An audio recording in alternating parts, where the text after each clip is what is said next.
Like some of those things there.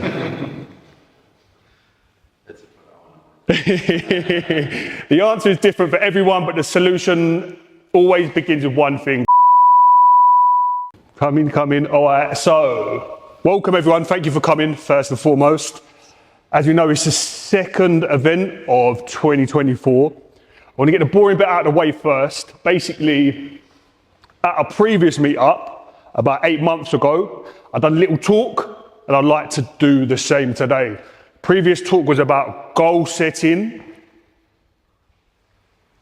This time it's going to be about purpose. I just want to clear up first that I want to make clear it's not coming from a place of authority. In fact, I'm the opposite of that. Just someone who's had to learn a lot of these lessons I talk about the hard way over and over again. And I've failed more times than I've succeeded. And I've probably given up just as many times as I've tried. But all of those failures taught me everything that I'm going to share here today. I'm not naturally intelligent. I'm not certainly not as intelligent as all of you in this room. I'm not naturally athletic, as you can see, and I'm not naturally confident. But I've been able to dramatically change both my physique and my behavior many times over the years. So if I can save you some of the friction that I've experienced, then it won't have all been a waste of time. The general theme of this talk is going to be purpose, and more importantly, the distractions that pull us away from that. Now, purpose may sound grandiose, but it doesn't have to be. It's a moving target, and it can mean different things at different times in life. For some, purpose may be just getting out of bed and having a shower. For a long time, my purpose was simply going to the gym. No matter how bad my day was, how long the commute was, I could always look forward to releasing some tension with a hard training session. I think we all need something to strive towards. Without that complexity in our life, things get monotonous and we start to feel like we're lacking direction. For me, health and fitness became that challenging task. It gave me a goal to work towards every day, something to figure out that wasn't easy, and it gave my life a bit of structure, purpose, and a sense of development. So this is Maslow's hierarchy of needs. Anyone heard of this? It's a bit esoteric, but basically, Abraham Maslow was an American psychologist. It outlines the stage of human needs, starting from basic survival, working up to self-actualization, where you can reach your full potential. So basically, our physiological needs is breathing, water, shelter, clothing, and sleep, the very basic needs. Then we go to safety and security. We've got health, employment, property, family, social ability. Then we've got love and belonging, friendship, family, intimacy, and a sense of connection. Then self-esteem, confidence, achievement, respect of others, and the need to be a unique individual. Ending with self-actualization, which is morality, creativity, spontaneity, acceptance, experiencing purpose, meaning, and inner potential. So what he's trying to highlight here is our basic human needs and the way that we can sort of fulfill them, if that makes sense. So why is this relevant? In our modern developed world, we normally have our basic needs covered, our physiological needs and our safety and security. But that's where many people stop, and that's where we lose that sense of progress and development. See, we've basically, in the Western world, we've basically got this sorted a lot of the time, and that's where a lot of people get caught. The challenge is now that we're bombarded with distractions that are designed to fulfill our more primal and lower level needs, often artificially. So as you can see here, we've normally got this bit sorted out. And it's when we try and get past those places that we're led to sort of distractions. These distractions are all designed to appeal to these more primal desires. And because of that, they keep us stuck in these lower levels of fulfillment by synthetically creating feelings we naturally strive towards. So we naturally want to get past them, but there's a lot of distraction in the world. And by the way, there's nothing wrong with anything exterior, anything that you're trying to strive towards. If you want nicer things, that's all cool. But a lot of the time we can get caught up with them and it becomes a very deep, dark hole that's very hard to fill. Some of you may have heard of the chakras. Don't worry, this isn't like an indoctrination into like a cult or anything like that. I'm going somewhere with it. The chakras are believed to be energy centers in the body in certain spiritual traditions. Everyone's faces were like, is he going to ask me to be in a cult or something? Don't worry, I'm not a religious leader or anything like that. We're going somewhere. They range from basic survival and security at the base, through the spine, up to spiritual enlightenment at the top of the head.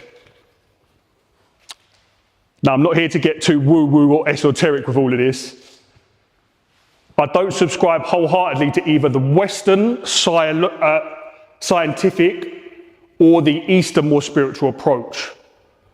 What I'm more interested in is the relationship between the two perspectives. So whether you're looking at it from like a scientific view or a very like spiritual view, they're basically saying they're both the same thing.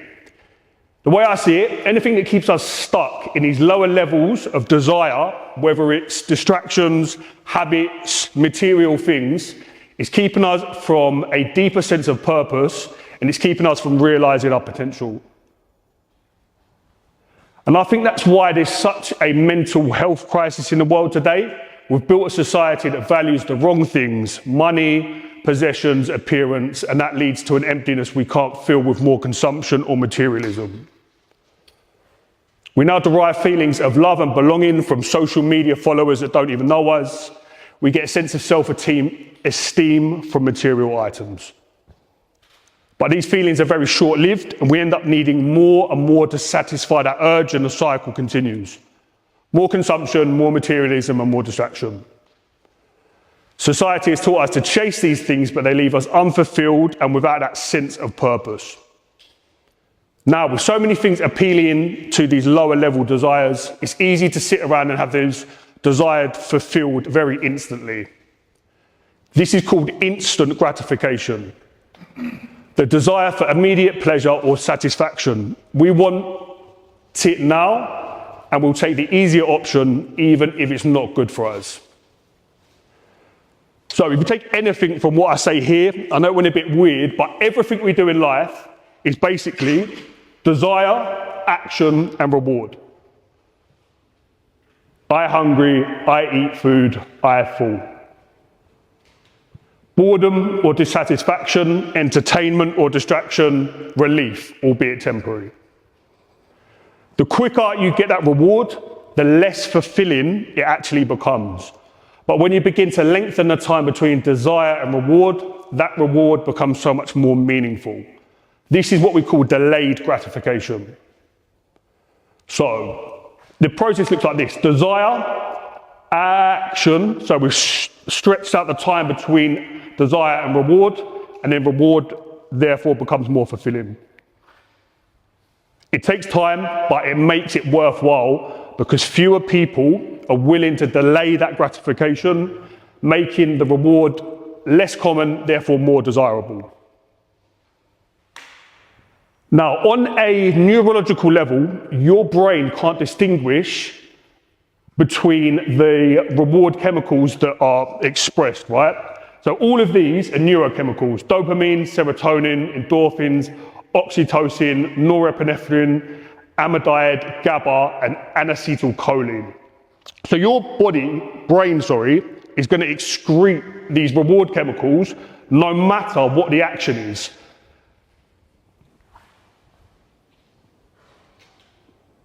Let me give you an example. When I first started locking in just 14 days of clean eating and training, I felt like I was operating on a new level. I don't know if anyone else has experienced that. You know, when you get on a good run, training, feel good, mental clarity, all of that good stuff, and you begin to gain perspective, actually start feeling like life is good and it's not such an uphill battle. The more I extended these periods, so the longer we have that action between desire and reward, the more I learned about myself.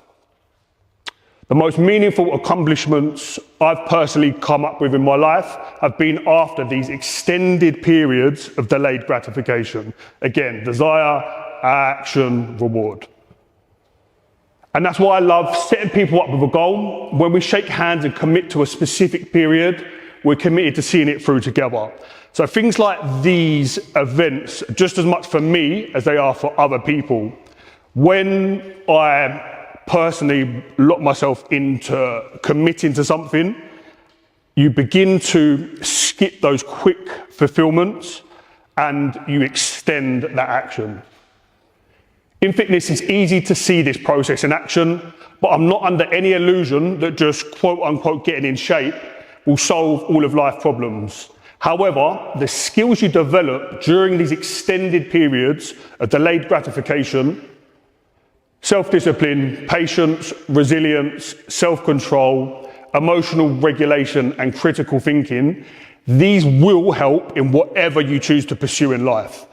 I remember getting in shape my first time. I didn't really have much going on in life, but all of these lessons is what I had learned from those little extended periods of delayed gratification. So ask yourself, what's distracting you from finding some purpose? Because a lot of the time, when we sit down and think about it, you already know what is stopping you from finding more. There's a lot of the time you can just sit down and think, you already know what's stopping you. Maybe it's boozing too much, maybe it's watching too much telly. Normally, if you sit down in a quiet place and just think about it, you're going to know what it is already. Like some of those things there.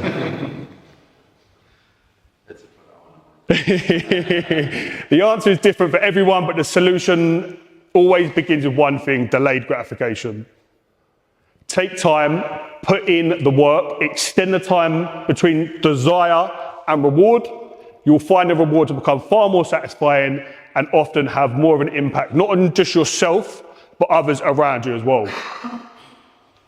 Those that commit to nothing are distracted by everything. Thanks, bye. That's it. What we're going to do now is jump up, have a little warm up.